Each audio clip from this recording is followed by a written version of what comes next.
everyone, my name is Mame. If you're anything like me, applying to college was extremely difficult. Well, not extremely, particularly if you're, no. Hi everyone, my name is Mame. Now, if you're anything like me, the deciding factor for college was absolutely funding. Now,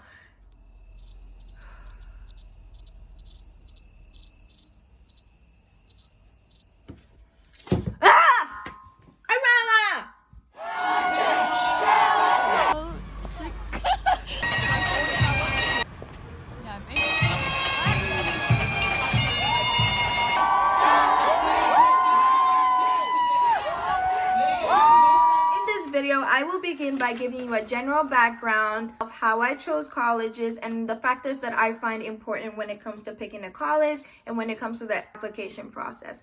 Secondly, I will give you my stats.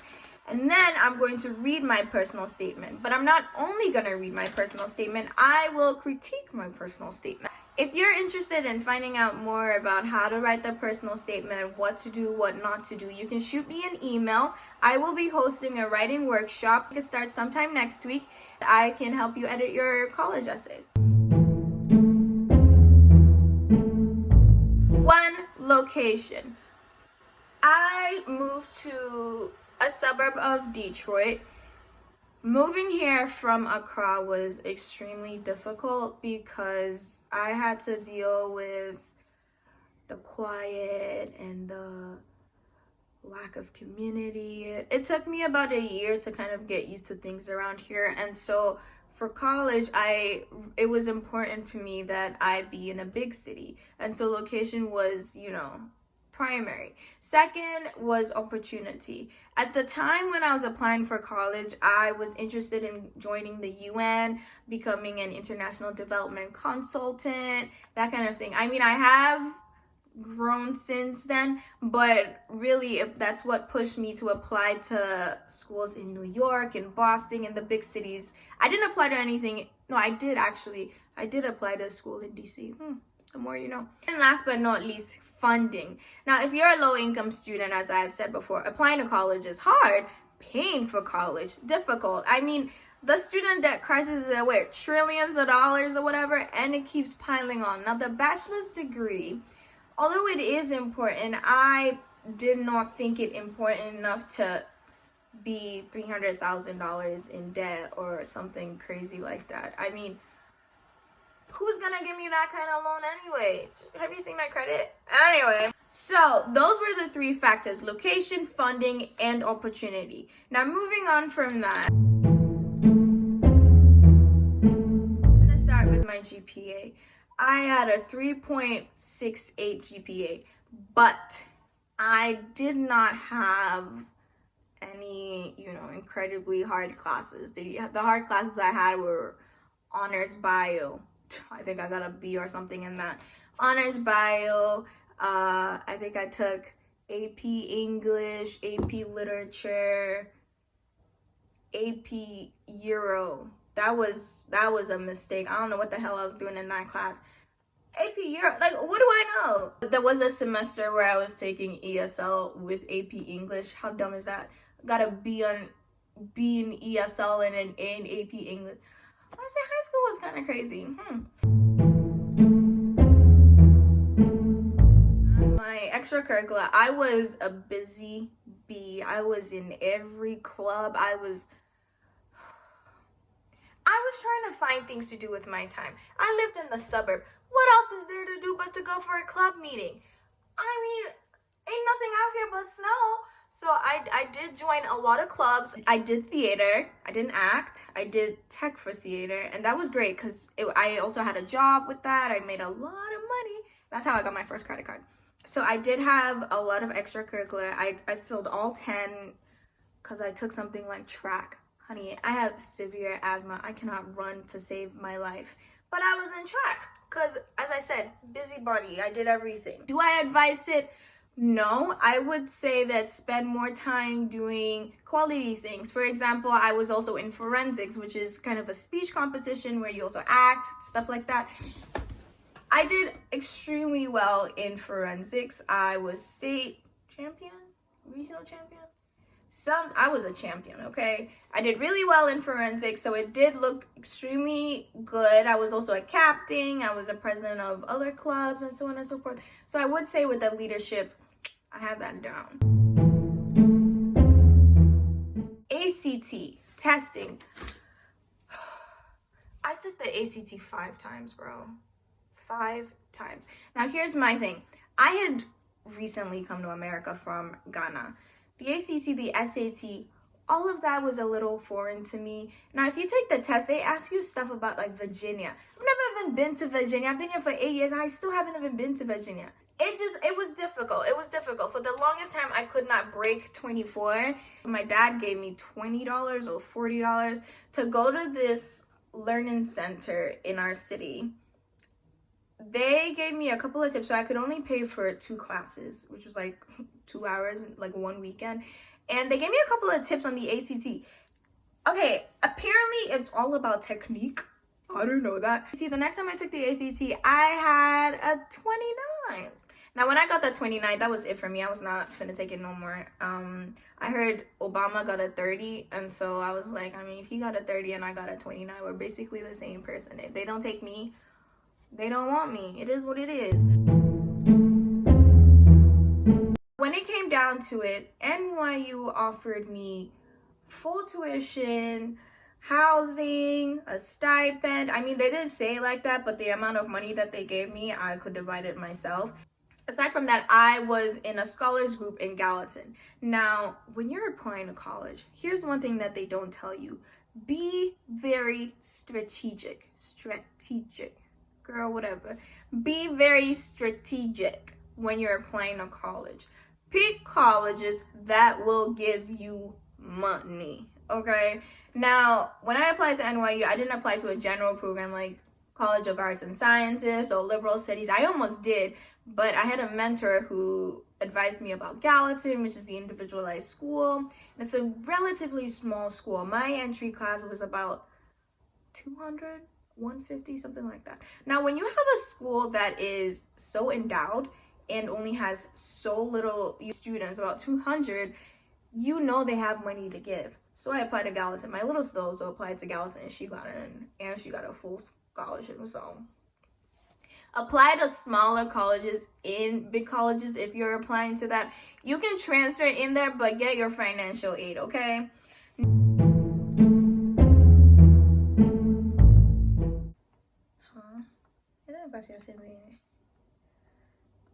Before I read, one tip: do not pick the prompt before you write the essay. Write the essay, and then whichever prompt it is, let it fit. Eventually, the prompt I chose was prompt number 5, and this was in 2014 CommonApp.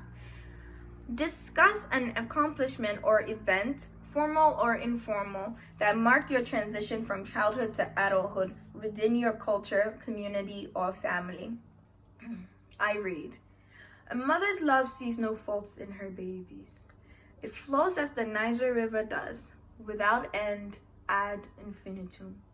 When she holds them in her arms at night, their worries fade into darkness as their fears subside. Her soothing tongue and harmonious voice settle each and every nerve as the calming waves caress the shore. Eventually, the baby girl grows into a queen, ready to be someone else's mother. But what happens to the child who doesn't grow up with the harmonious voice soothing her nerves or comforting arms to run into? That child becomes me. I was a little over 6, my sister 2, and my brother, towering over us 8, as we watched my mother climb aboard the biggest, whitest plane I had ever seen to seek a land I had dreamt of all my short life. She didn't leave because she wanted to see the White House or because she wanted to see the towers in New York. I know that now. She left Ghana for the United States in search of a promise, financial sustenance, leaving us in the care of my aunt, a complete stranger at the time. Looking back now, it seems as though my siblings and I were so very young, too young to be without our mother. And so, my brother raised me. He taught me to run fast enough to get away from the bullies in our neighborhood. He taught me to ride bicycles. He taught me to kill the ants that crawled up my legs in the sand, and he taught me to fear mice because they can bite and bite hard. He didn't teach me that I didn't have to plaster down my breasts so that the boys in class wouldn't notice. He didn't teach me that it was okay to tell a boy I liked him because such affection was only natural, and I too was a daughter of nature. It wasn't his fault. No one had taught him either. My aunt taught me to cook and clean, how to be a Ghanaian wife. But I didn't want to be a Ghanaian wife. I wanted to be like my brother who raised me. I wanted to climb mountains literally and figuratively without stopping to catch a breath.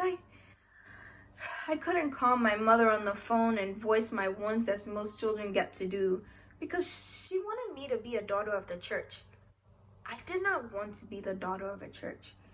I wanted to be like my brother who could dance whenever and to whatever song he wanted. I may have been a confused 6-year-old for 9 years after my mother left, but at the same time, I knew what I wanted. I still do. I want to run faster than all the bullies in the world and hide from mice with attitudes. I want to dance to my own music and follow my dreams, the way my brother does, the way my mother did. I was 6 when I watched the plane take my mother away, and at 6, I watched my childhood leave with her. There hasn't been a time in my life I felt more of a woman than when I was 6, standing in the airport with my brother, holding my 2-year-old sister as we waved at the big white plane leaving us behind. What do I think about this essay? I wrote this essay in one go when I was 17. When it was time to write the personal statement, I was, beating around the bush, talking about I talked about my uncle because my uncle was my best friend back then. I talked about a bunch of other stuff. And then my mentor came up to me and just said, you know what, just sit down and just write. At the time, I didn't consider myself a writer. Do I consider myself a writer now? Not particularly. Would I love to become a writer? Yes, but it is what it is, all right? So I just sat down, I thought about where I was, how I felt about my life at the time, and I just wrote it out. Now, if I had to redo the application process, would I submit the same essay? I think so, because I was not finna write another one. But at the same time, I do realize that the personal statement does not have to be a place for you to unload trauma. You talk about your hair, you can talk about your favorite shoe. There are a lot of other things that you can talk about with the personal statement. It does not have to be you unloading your trauma on admissions officers, even though it would seem that those are the essays that tend to get all of the scholarships. But I will argue that I have edited an essay for a student who had a 3.4 GPA, and the essay talked about Santa Claus, not about trauma, just Santa Claus, and she got a full ride to her dream university, NYU. Let's look at the first paragraph.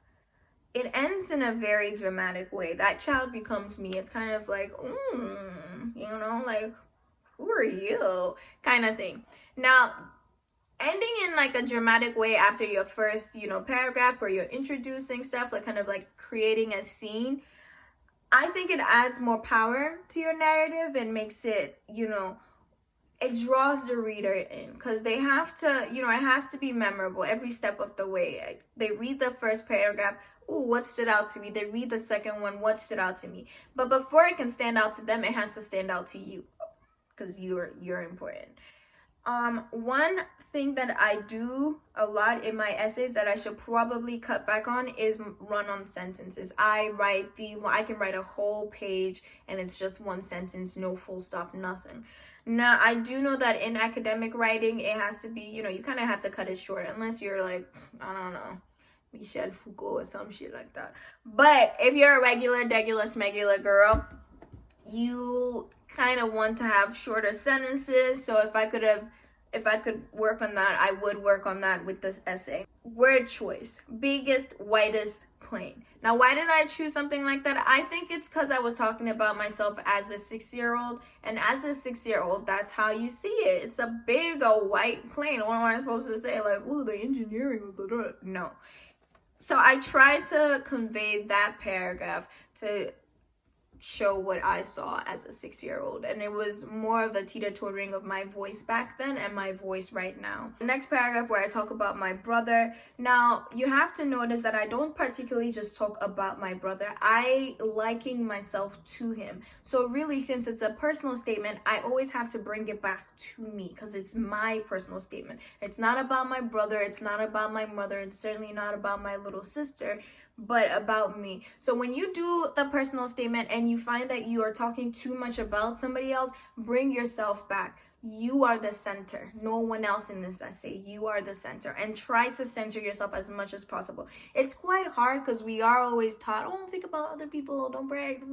No, honey, we want the funding. So talk about yourself. Next paragraph, my aunt taught me how to cook and clean. Now with this, I tried to talk about my clash with cultures. So understanding that I did come from a patriarchal society. I mean, I'm in another patriarchal society, but not the same kind as the one that I came from. So I do, in a way, kind of talk about my clash with that and how, I mean, they could take from that this would very much inform my academics, because we are kind of informed by, you know, our life, except if you're like a white person who just decided one day that you want to like learn about, you know, do archaeology or something and go disturb mummies and all of that. All right, that's me throwing shade. But anyway, my ending. Now, I chose this ending paragraph because I needed to tie everything down. I wanted them to know that this is where I am now in my life and this is where I want to be. And I didn't want to be so specific, like, oh, I want to be president of the world, or oh, I want world peace. No, essentially, I tried to personalize it. What do I want out of my life for myself? And in a way, at 17, I'm a little surprised that I kind of thought about it that way.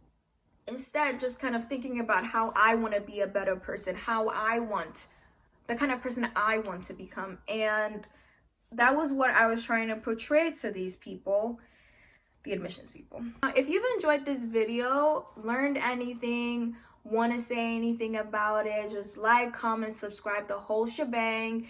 And of course, turn on your notifications so you're the first to see my videos. Now, thank you so much for watching and good luck to you in your application process. What's I'm saying so many this is so fucking ridiculous. I need to start all over. Maybe I should listen to some music or something. This is some bullshit.